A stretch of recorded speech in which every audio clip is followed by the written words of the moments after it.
আমাদের উচিত দিনে কমপক্ষে 100 বার করে হলেও আলহামদুলিল্লাহ পড়া যাবে। যে কোনো অবস্থাতে আলহামদুলিল্লাহ আলহামদুলিল্লাহ। ভাই কেমন আছেন? আলহামদুলিল্লাহ। ভাই পরিবার কেমন আছে? আলহামদুলিল্লাহ। ভাই চাকরি কেমন আছে, চলছে কেমন? আলহামদুলিল্লাহ। ব্যবসা কেমন? আলহামদুলিল্লাহ। এটা হচ্ছে সেই বান্দা নিদর্শন যার মনের মধ্যে আল্লাহর প্রতি ভক্তি শ্রদ্ধা আছে, যার মনের মধ্যে আল্লাহর নূর আছে। তার নিদর্শন হচ্ছে সে সব সময় শুকরিয়া আদায় করবে। একটা এক্সাম্পল দিচ্ছি, দেখেন ইব্রাহিম আলাইহিস সালাম ওই আর এই যে এইখানে মক্কায় তার একজন স্ত্রী হাজারা আলাইহিস সালাম, ওইখানে একজন স্ত্রী সারা আলাইহিস সালাম। মনে আছে ঘটনা? আচ্ছা, তিনি আসলেন বাসায়, দরজায় নক করছেন যে বাসায় কে আছে? দরজার পিছন থেকে বলা হচ্ছে যে আমি। তিনি বলছেন ইসমাইল কোথায়? তখন আওয়াজ আসছে ইসমাইল শিকার করতে গেছে। তারপরে তাকে বলা হচ্ছে তোমরা কেমন আছো, স্বামী স্ত্রী তোমরা কেমন আছো? তো স্ত্রী জবাব দিচ্ছে আমরা ভালো নাই, আমাদের ঘরে অনেক অভাব, আমাদের অনেকের স্ত্রীর মতো। আছে না এরকম? সারা জীবন করে যাবেন, একটা কথাই শুনবেন শেষ বয়সে গিয়ে, জীবনে কিছুই পাইলাম না তোমার কাছে। নিজের মাথার ঘাম পায়ে ফেলে করতেই থাকবেন, করতেই থাকবেন, করতেই থাকবেন, করতেই থাকবেন, কিন্তু আপনি শুনতেই থাকবেন, শুনতেই থাকবেন, কিছুই করলাম না, কিছুই পাইলাম না, কিছুই পাইলাম না। অমুক ভাবি কত ভালো আছে, অমুক কত ভালো আছে, অমুকের এত আছে, অমুকের তত আছে। সুবহানাল্লাহ। এটা আমাদেরই দোষ। কারণ বিয়ে করার সময় যারা দিনদারিতা না দেখে শ্বশুরের সম্পত্তি দেখবেন, সৌন্দর্যকে বেশি প্রাধান্য দিবেন, নিজের হারাম প্রেমকে বেশি প্রাধান্য দিবেন, নিজের ওই বংশমর্যাদা ইত্যাদি ইত্যাদিকে বেশি প্রাধান্য দিবেন, তখন তো আফসোস করতেই হবে, কিছু করার না। এই জন্যই তো নবী সাল্লাল্লাহু আলাইহি ওয়াসাল্লাম বলেছেন যে দিনদার স্ত্রীদেরকে দেখে বিয়ে করো, যার মধ্যে দিনের বুঝ আছে, জ্ঞান আছে, একে দেখে বিয়ে করো। তবে এখানেও একটা বিষয় আপনাকে সতর্ক করতে চাই যে প্রত্যেকটা বোরখার পিছনেই সঠিক দিনদারিতা থাকে না। অতএব এটা দেখেও ধোঁকা খাওয়ার কিছু নাই। দিনদারিতা আল্লাহর সাথে বান্দার মনের ব্যাপার। দিনের বেসিক কিছু প্রশ্নের মাধ্যমে আপনি তার উত্তর পেতে পারেন, দিনের বেসিক কিছু বুঝ আচরণ দেখে আপনি তার উত্তর পেতে পারেন, তার তাকওয়া দেখে আপনি উত্তর পেতে পারেন। একজন আমিরুল মুমিনিন খলিফা, তিনি রাত্রেবেলা জনগণের অভাব অনটন দেখেন। একদিন দেখতে দেখতে রাতে ক্লান্ত হয়ে পড়লেন, একটা দেয়ালের আড়ালে তিনি দাঁড়িয়ে বিশ্রাম নিচ্ছেন, বসে পড়েছেন। দেয়ালের পিছন থেকে তিনি আওয়াজ শুনছেন, মা আর মেয়ে কথাবার্তা বলছে। মা বলছে দুধে পানি মিশাও, আর মেয়ে বলছে যে ইত্তাকিল্লাহ, হে মা আল্লাহকে ভয় করো। তার মা বলছে এখানে তো ওমর নাই, ওমরের প্রশাসন নাই, ভয়ের কি আছে, মিশাও, পানি মিশাও। তখন এই মেয়ে বলছে ওমর নাই তো কি হয়েছে, ওমর রব আল্লাহ তো জীবিত আছেন, তিনি দেখছেন। ওমর রাদিয়াল্লাহু আনহু পরের দিন ওই বাড়িটা মার্ক করে রাখলেন রাত্রেবেলা। পরের দিন তার ছেলেকে নিয়ে আসছেন এই বাসায়, এসে মেয়ে দেখাচ্ছেন, এই মেয়ে পছন্দ হয় কিনা দেখো। মেয়ে পছন্দ হয়ে গেছে। আমিরুল মুমিনিনের মানে রাষ্ট্রপ্রধানের ছেলের সাথে এই মেয়ের বিয়ে হয়ে গেল। দুধওয়ালি, দুধ ধোয়াচ্ছেন যেই মেয়ে। কি দেখে বিয়ে দিলেন? সৌন্দর্য দেখে? বংশমর্যাদা? শ্বশুরের টাকা? যৌতুক?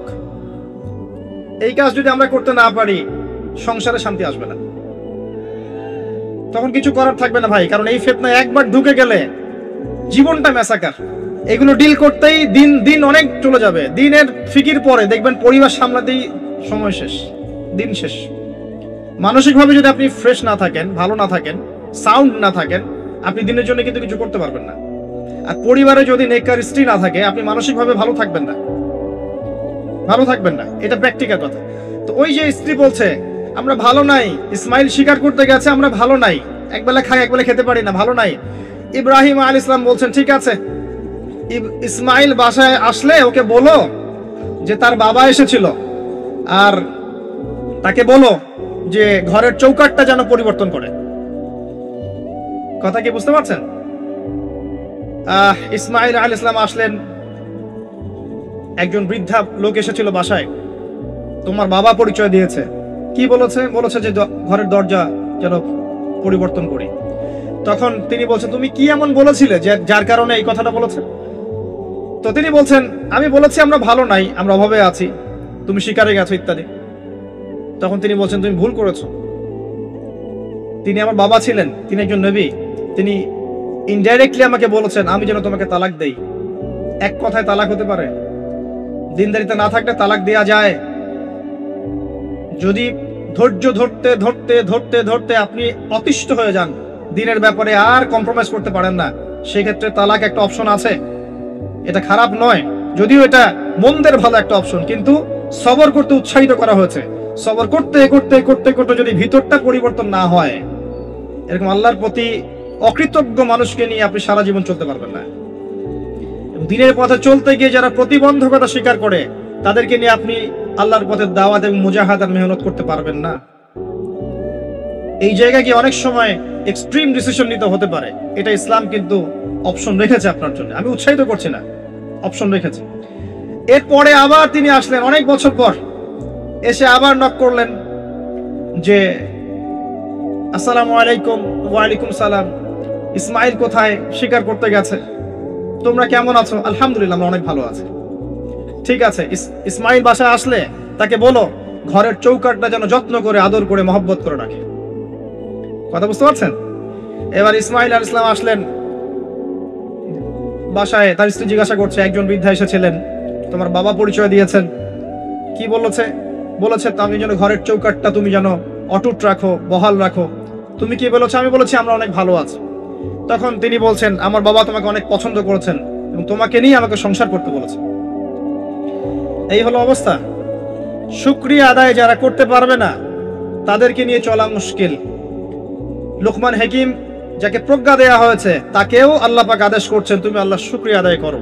যে ব্যক্তি আল্লাহর শুকরিয়া আদায় করে, কৃতজ্ঞতা প্রকাশ করে, যে কোনো হালতেই বলতে পারে আল্লাহ আলহামদুলিল্লাহ আমি ভালো আছি। এবং আল্লাহ রাসূল সাল্লাল্লাহু আলাইহি ওয়াসাল্লাম বলেছেন, কখনো উঁচু স্তরের লোকদের দিকে তাকাবে না। যার উঁচু বাড়ি আছে, তোমার চেয়ে উঁচু বাড়ি আছে, তোমার চেয়ে বড় গাড়ি আছে, তোমার চেয়ে বেশি টাকা আর্ন করে, ওদের দিকে দেখবে না, ওদের দিকে চোখ দিও না। বরং তোমার চেয়ে নিচে যারা আছে, দরিদ্র যারা, তোমার চেয়ে যারা দরিদ্র, ওদের দিকে তাকাও। তাহলে তুমি আল্লাহর নিয়ামতের শুকরিয়া আদায় করতে পারবে ইনশাআল্লাহ। আমরা যদি হসপিটালে যাই, শুকরিয়া আদায় করতে পারবো না? যে হাজার হাজার মানুষ শুয়ে আছে, কারো ক্যান্সার, কারো ডায়াবেটিস, কারো অমুক, কারো তমুক, কারো অ্যাক্সিডেন্ট, কারো এইটা সেইটা, কারো ব্রেন টিউমার, কারো হার্টের সমস্যা, কত সমস্যা। কেউ হাঁটতে পারে না, কেউ বসতে পারে না, কেউ শুইতে পারে না, কেউ শুইলে ঘুমাতে পারে না। আমরা ভালো আছি না? আলহামদুলিল্লাহ, কৃতজ্ঞতা। যখন আপনি আপনার চেয়ে বিপন্ন কোনো মানুষকে দেখবেন, দেখে যদি এই দোয়াটা পড়েন, আলহামদুলিল্লাহিল্লাযী আফানি মিম্মা ইবতালাকা বিহি ওয়া ফাদ্দালানি আলা কাসীরিন মিম্মান খালাকা তাফদীলা। আল্লাহর শুকরিয়া আদায় করছি যে আল্লাহ তোমাকে যে বিষয় দিয়ে পরীক্ষা করেছেন, আমাকে তার থেকে নিরাপদ রেখেছেন, এবং হাজার মানুষের চাইতে আল্লাহ পাক আমাকে উত্তম জায়গায় রেখেছেন, ভালো রেখেছেন। এই দোয়াটা যে ব্যক্তি পড়বে, ওই বিপদ তাকে স্পর্শ করবে না ইনশাআল্লাহ। এভাবে আপনি আল্লাহর শুকরিয়া আদায় করতে পারেন। আর আল্লাহ পাকের শুকরিয়া আদায় করার সবচাইতে বড় নিদর্শন হচ্ছে আপনি আল্লাহর আদেশ নিষেধ মেনে চলছেন কিনা। যে ব্যক্তি আল্লাহর আদেশ এবং নিষেধকে মেনে চলছে, এই ব্যক্তি প্রকৃতপক্ষে আল্লাহ শুকরিয়া আদায় করছে, তাই নয় কি? খালি মুখে যদি বলি আমি আল্লাহ শুকরিয়া আদায় করি, নামাজ নাই, সওম নাই, যাকাত নাই, কিচ্ছু নাই, মুখে মুখে বলছি আমি আল্লাহকে অনেক ভালোবাসি, এই ভালোবাসার দাম আছে? আল্লাহ পাক কি বলেছেন? যে তোমরা যদি আল্লাহর ভালোবাসা পেতে চাও, কুল ইন কুনতুম তুহিব্বুনাল্লাহ ফাত্তাবিউনি, আমার অনুসরণ করো। কার অনুসরণ? মুহাম্মদ সাল্লাল্লাহু আলাইহি ওয়াসাল্লামের অনুসরণ করো, তার সুন্নাহ মাফিক জীবন করো। ইনশাআল্লাহ আল্লাহ পাক তোমাদেরকে মাফ করে দিবেন, আল্লাহও তোমাদেরকে ভালোবাসবেন ইনশাআল্লাহ।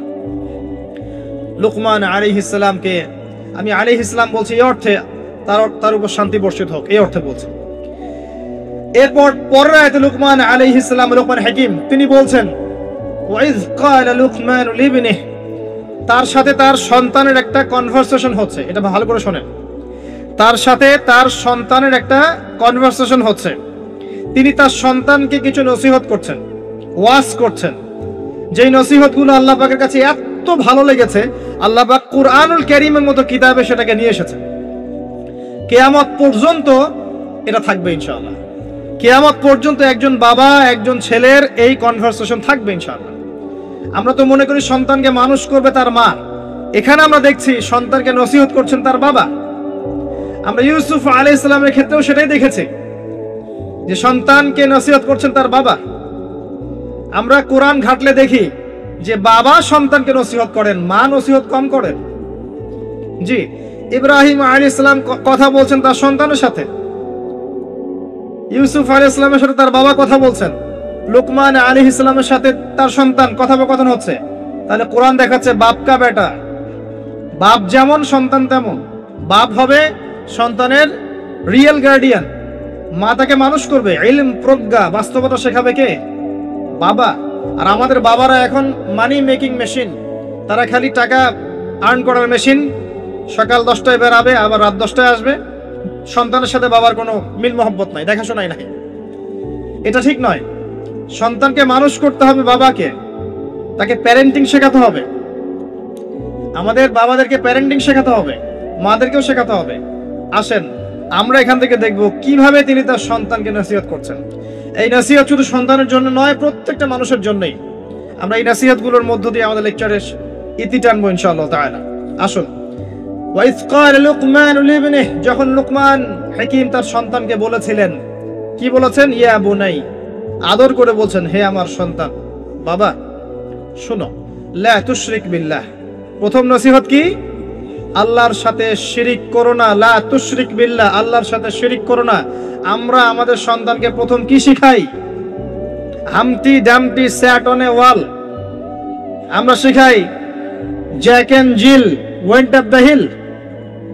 আমরা শিখেছি জ্যাক একটা ছেলের নাম, জিল একটা মেয়ের নাম, ওয়েন্ট আপ দ্য হিল আপনাদের পাহাড়ে চলে গেল, বান্দরবনের পাহাড়ের কোনায় চলে গেল একটা ছেলে একটা মেয়ে।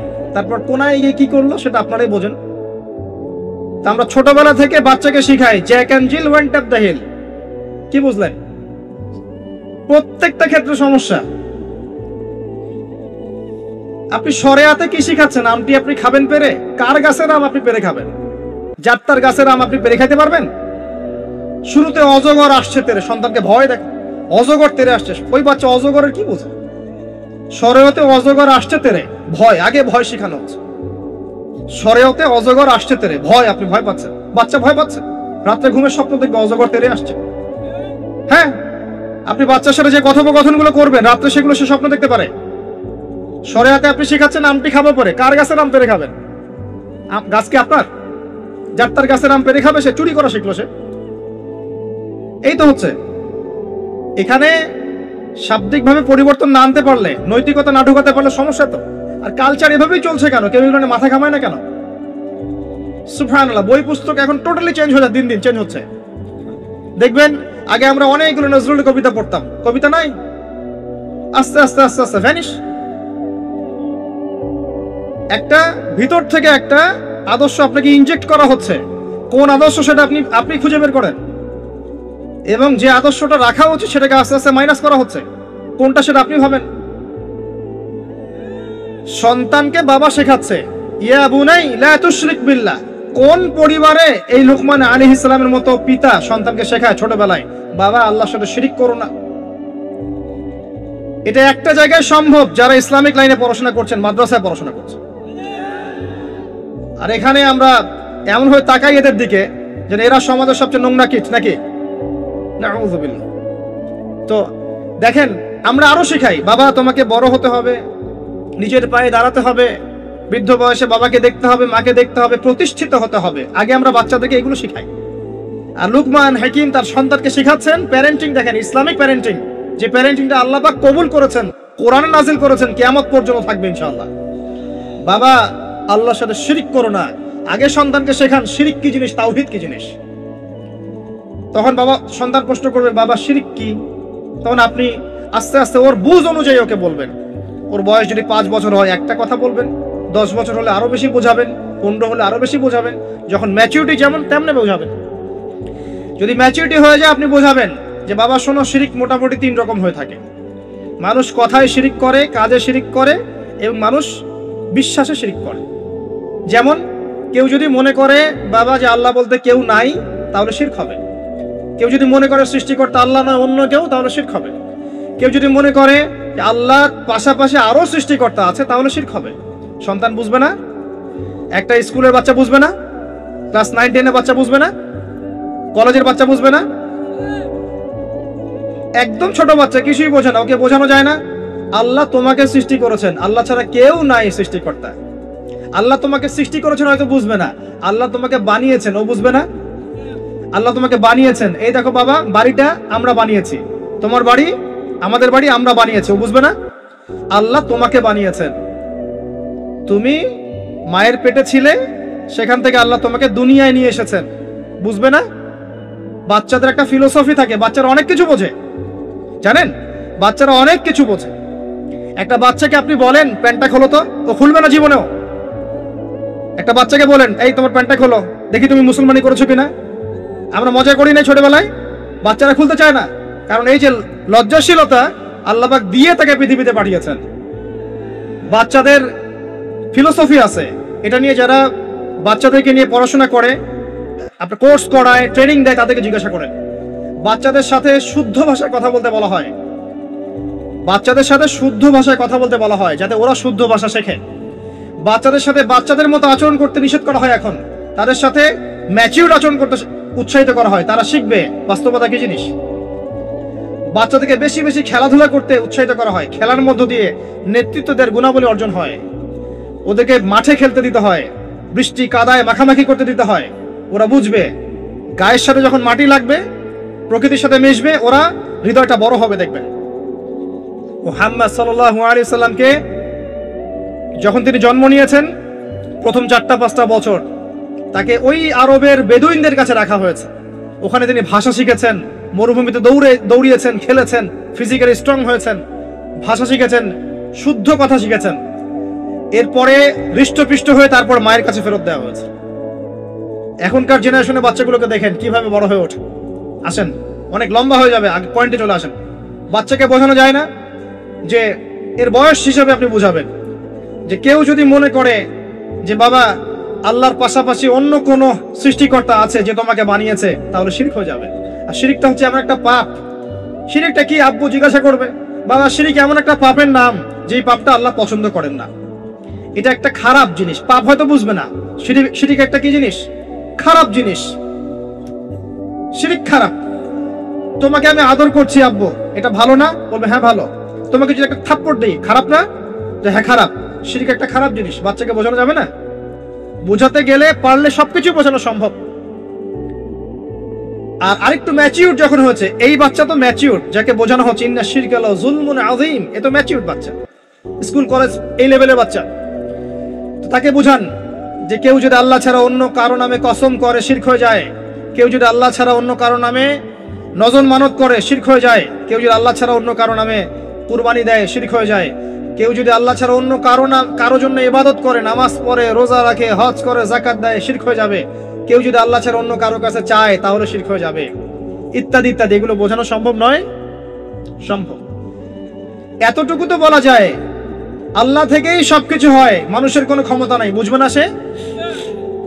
ইন্না শিরকা লাযুলমুন আযীম। বাচ্চাকে প্রথম শিখাচ্ছেন তার বাবা, বাবা শিরক করো না। শিরক হচ্ছে সবচেয়ে বড় জুলুম, সবচেয়ে বড় পাপ।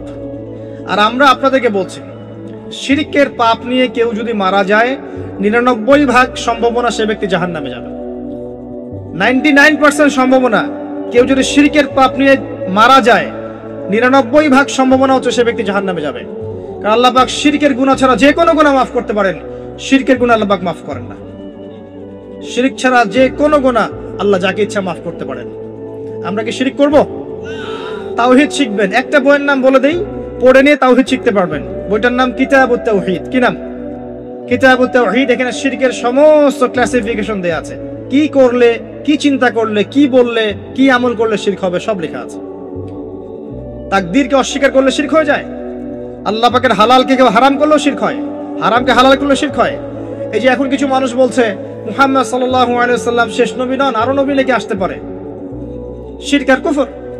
কেউ বলছে যে ভাগ্য বলতে কিছু নাই, আমি নিজেই যা করব তাই ভাগ্যে লেখা থাকবে, শিরক হয়ে যায়। এমনও বলছে মানুষ, এখন নতুন নতুন অনেক ফিতনা। এখন বলছে আমরা শুধু কোরআন মানি, হাদিস মানি না। আছে না? শিরক এবং কুফর। আসেন, এরপরে তার সন্তানকে তিনি কি বলছেন? আল্লাহ পাক এই কথাগুলো সবার জন্য নসিহত করছেন।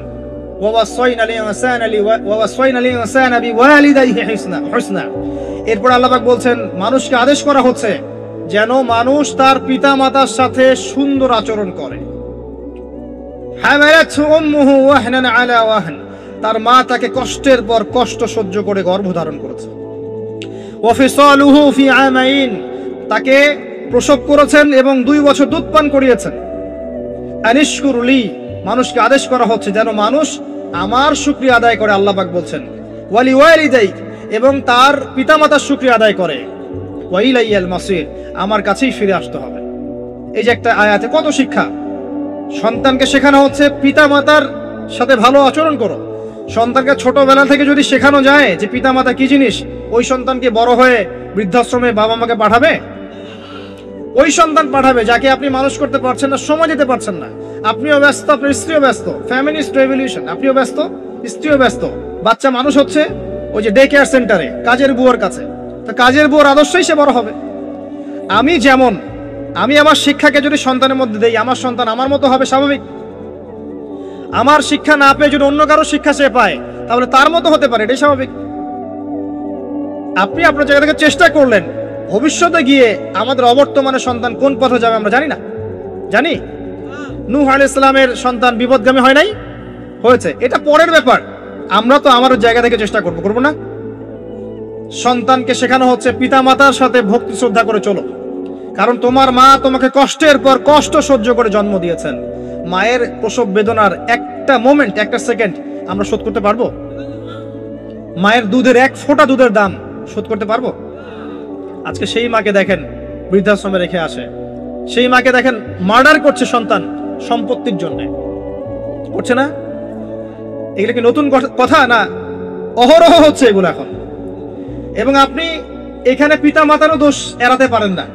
যখন পিতা মাতা সন্তানকে ইসলামিক আদর্শে বড় না করে ওই অন্যান্য বস্তুবাদী আদর্শে বড় করেছে, তখন সন্তান বড় হয়ে এমন বিপদগামী হয়েছে। এখানে পিতা মাতারও দোষ আছে। আল্লাহ পাক আমাদেরকে বোঝার তৌফিক দান করুন। আল্লাহ পাক এর পরে আবারও বলছেন, আমার শুকরিয়া আদায় করো, তোমার পিতা মাতারও শুকরিয়া আদায় করো। মনে রেখো, আমার কাছেই তোমাদেরকে ফিরে আসতে হবে। একটা দোয়া আল্লাহ শিখিয়ে দিয়েছেন অন্য একটা সূরার মধ্যে, যে যখন তোমাদের পিতামাতা বৃদ্ধ বয়সে চলে যাবে, তাদের সাথে এমন আচরণ করো যে উফ শব্দটা পর্যন্ত তাদেরকে বলো না। উফ শব্দটাও বলো না, বিরক্তি ভরে উফ শব্দটিও করো না। কোন সূরায় আছে? সূরা বনী ইসরাঈলের মধ্যে আছে, ওয়াকাদা রাব্বুকা আল্লা তা'বুদু ইল্লা ইয়াহু ওয়া বিল ওয়ালিদাইহি ইহসানা ওয়া ইম্মা ইয়াবলুগান্না 'ইনদাকা আল-কিবরা আহাদুহুমা আও কিলাহুমা ফালা তাকুল লাহুমা উফফিন ওয়া লা তানহারহুমা ওয়া কুল লাহুমা قولا كريما واحفظ لهما جناح الذل من الرحمة, তাদের জন্য ভালোবাসার এই বাহু প্রশস্ত করে দাও। ওয়াকুর রাব্বিরহামহুমা কামা রাব্বায়ানি সগীরা। আমরা এই দোয়াগুলো করব পিতামাতার জন্য, আল্লাহ পাক তৌফিক দান করুন। যাদের পিতামাতা নাই তারা জানে মা কি জিনিস আর বাবা কি জিনিস। আরেকটা হাদিস বলি আপনাকে, অন্যদিকে যাচ্ছি। নবী সাল্লাল্লাহু আলাইহি ওয়াসাল্লাম বলেছেন, 3 ব্যক্তির জন্য ধ্বংস, তার মধ্যে এক ব্যক্তি হচ্ছে সেই ব্যক্তি যে ব্যক্তি রমজান মাসকে পেয়েছে, নিজের আমল করে গুনাহ মাফ করাতে পারে নাই।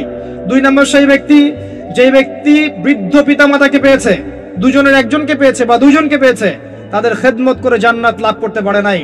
আর 3 নম্বর সেই ব্যক্তি যার সামনে নবীর নাম উচ্চারণ করা হয়, নাম শুনেও সে দরুদ পড়ে না, সাল্লাল্লাহু আলাইহি ওয়াসাল্লাম বলে না।